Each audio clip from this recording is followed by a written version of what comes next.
Hello friends, आपको मेरा प्रणाम, नमस्कार। मैं पार्वती नंबियार। ये मेरा पहला चैनल है,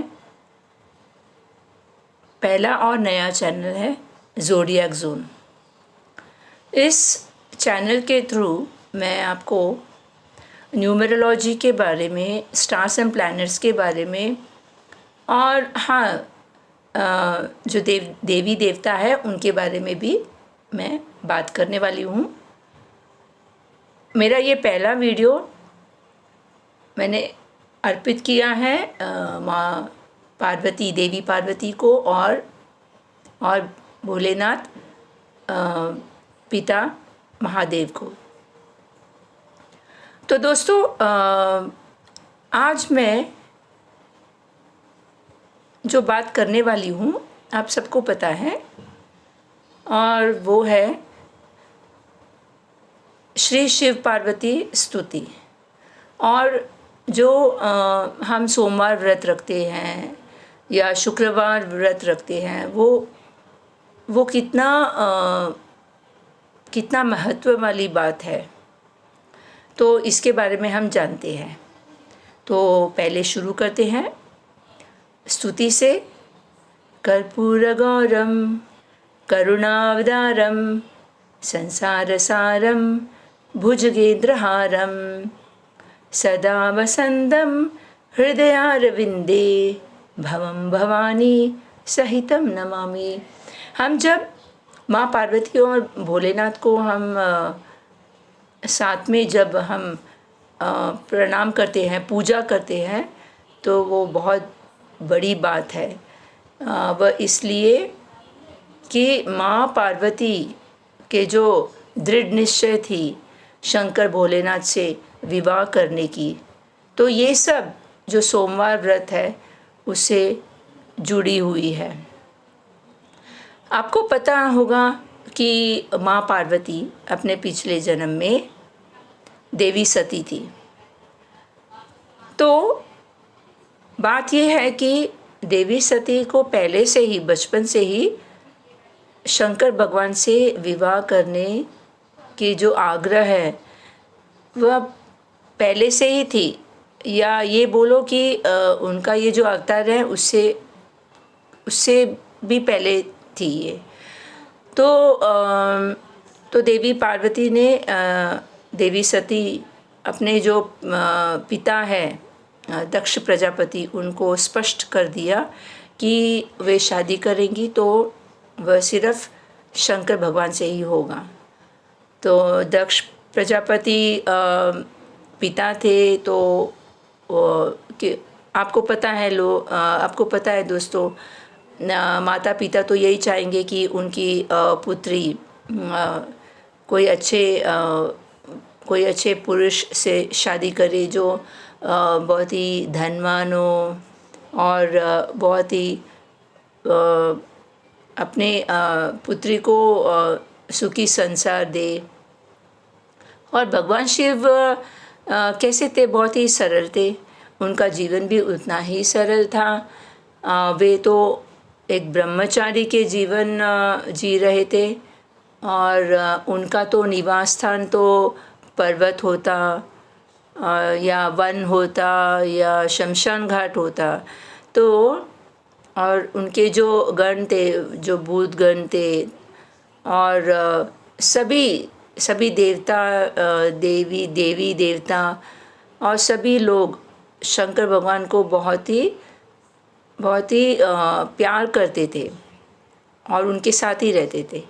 तो ये सभी बातें जो हैं, जो शंकर भगवान अपने ऊपर भस्म लगाए रहते थे, तपस्या करते थे, एक योगी थे, महायोगी है। तो दक्ष प्रजापति को ये बिल्कुल भी पसंद नहीं था। तो लेकिन फिर एक स्वयंवर रचा गया। तो उस स्वयंवर में देवी सती ने जो वरमाला है उन्होंने ज़मीन पे ही रख दिया, और उन्होंने कहा कि जिस पुरुष को मैं चाहती हूँ, तो वो पुरुष अगर मुझे भी चाहते हैं तो फिर वो पुरुष आकर वरमाला डाले और मुझे अपने पत्नी के रूप में स्वीकार करे। तो जैसे ही माँ सती ने, देवी सती ने ये बातें बोली, उसी समय शंकर भगवान, पिता शंकर भगवान वहाँ पर प्रकट हुए और उन्हें देवी सती का जो दृढ़ निश्चय है उसके कारण और उनका प्यार देकर वरमाला देवी सती को डाल दिया और उन्हें अपनी पत्नी बना दिए। तो आप यहाँ पर देखते हैं कि ये देवी सती का जो दृढ़ निश्चय था, इसी के कारण उनका विवाह शंकर भगवान से हुआ। और आपको पता है दोस्तों कि दक्ष प्रजापति की पुत्री के रूप में जन्म होने के पहले ही दक्ष प्रजापति को जगदम्बिका, साक्षात जगदम्बिका देवी माँ ने कहा था कि वे उनके घर में जन्म लेंगी। जैसे जिस तरह से दक्ष ने तपस्या की थी तो उन्हें वरदान दिया गया। तो दक्ष ने कहा कि वे साक्षात जगदम्बिका उनकी पुत्री बनकर जन्म ले। तो ये पहले से ही तय कर लिया था। एक तो देवी माँ ने कहा कि मैं जन्म लूँगी, लेकिन भगवान शिव के साथ ही मेरा विवाह हो। और जिस दिन जगदम्बिका देवी भगवती अम्मा ने कहा कि जिस दिन उन्हें ऐसे लगा कि उनके पिता दक्ष का जो प्यार है उनके लिए, वो उसमें कुछ कमी आ रही है, तो फिर वह तुरंत ही अपने लोग वापस से लौट जाएंगे। तो ये तो दक्ष प्रजापति ने मान लिया था, लेकिन वे भूल गए थे। और फिर जो यज्ञ था, एक ऐसा यज्ञ था जहाँ पर जो शंकर भगवान तो अभी देवी सती को विवाह करने के बाद तो उनका जामाता या सन इन लॉ बना, तो यज्ञ में उठे नहीं। दक्ष के मीन्स उनको रेस्पेक्ट देकर उठे नहीं, तो ये बात भी अच्छी नहीं लगी। तो उन्होंने कहा कि बदला तो मीन्स वो तो लेना ही है। तो इसलिए क्या हुआ कि एक ऐसा यज्ञ उन्होंने रखा था जिसमें सारे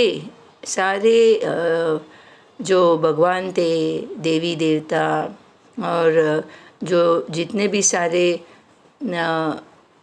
जो स्वर्ग के सेलेस्टियल बीइंग्स कहते हैं इंग्लिश में, तो अप्सराएं और गंधर्व, देवी देवता सभी को निमंत्रण दिया गया, मगर दक्ष प्रजापति ने जो खुद के पुत्री है सती देवी को और उनके पति शंकर महादेव को नहीं दिया। तो ये बात जो है सती माँ को, देवी सती को बिल्कुल भी पसंद नहीं आया। इनफैक्ट बहुत ही हर्ट थे, बहुत दुखी हो गए। तो उन्होंने बोला कि शंकर भगवान को कि मैं जाऊंगी और पूछूंगी।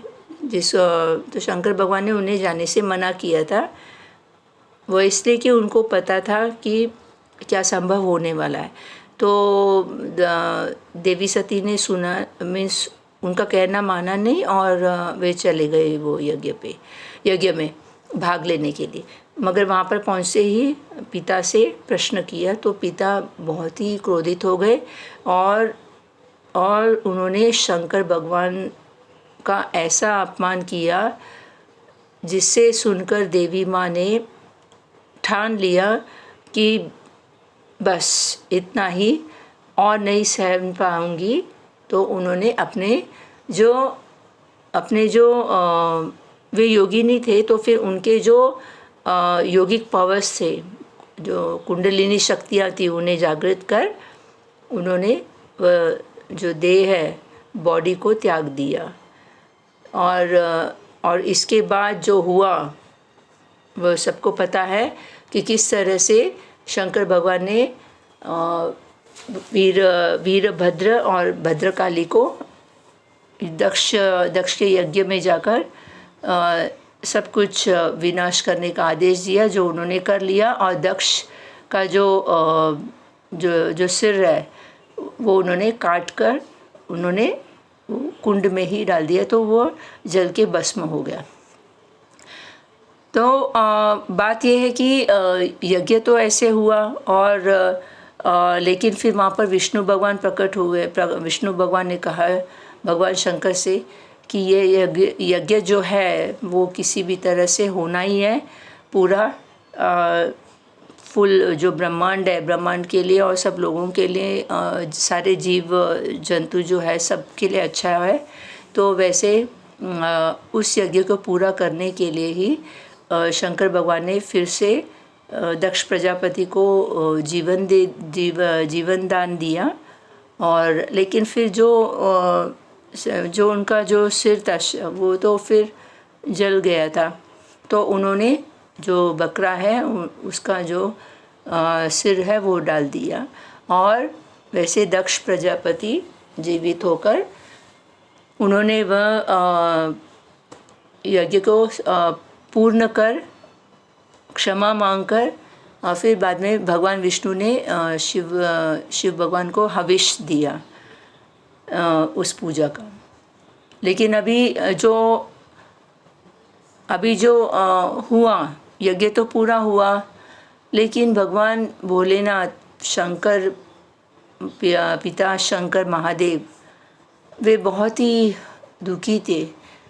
कारण सती देवी उनका जो पत्नी सती देवी उमा वो नहीं थी, तो उन्होंने उनका जो पार्थिव शरीर है वो अपने कंधे पे लाद कर उन्होंने जो सारे ब्रह्मांड में घूमने लगे, जो तांडव है नृत्य वो करने लगे। तो जो ब्रह्मांड में पूरे ब्रह्मांड में एक वो संतुलन जो बोलते हैं बैलेंस, वह नहीं रह गया। सारे जो देवताएं हैं वो देवता वे चले गए विष्णु भगवान के पास, और उन्होंने कहा कि किसी भी तरह जो शरीर है पार्थिव शरीर है देवी सती का, वह किसी भी तरह भगवान शंकर से अलग करना ही पड़ेगा। तो विष्णु भगवान ने अपने सुदर्शन चक्र से देवी सती का जो शरीर है वह टुकड़े किए गए, और सारे धरती पे इंडिया ही नहीं, जो बाली है थाईलैंड वगैरह वो देशों में भी देवी माँ के जो शक्ति वाली जो पीसेस है बॉडी के, तो वो सब हाथ कहीं और नेत्र कहीं, तो वे सब शक्तिपीठ बने। और वैसे देखा जाए तो ऐसे सुना है कि 108 शक्ति पीठ है, लेकिन 51 ही है ऐसे कहा जाता है। तो इसके बाद क्या हुआ हम सबको पता है। जो फिर से शंकर भगवान तपस्या में लीन हो गए, और फिर देवी माँ जगदम्बिका साक्षात जगदम्बिका फिर से उन्हें वरदान दिया कि वे पुनः पार्वती देवी के अवतार में हिमावत राजा हिमावत और उनकी पत्नी मेना को पुत्री के रूप में जन्म होंगे वो। और वैसे उन्होंने फिर से अपनी जो पूजा है प्यार है उससे उन्होंने शंकर भगवान को अपने पति के रूप में पा लिया। तो दोस्तों, और हम सबको पता है कि माँ पार्वती ने कितने सारे अवतार लिए हैं, सारे असुरों को भूमि से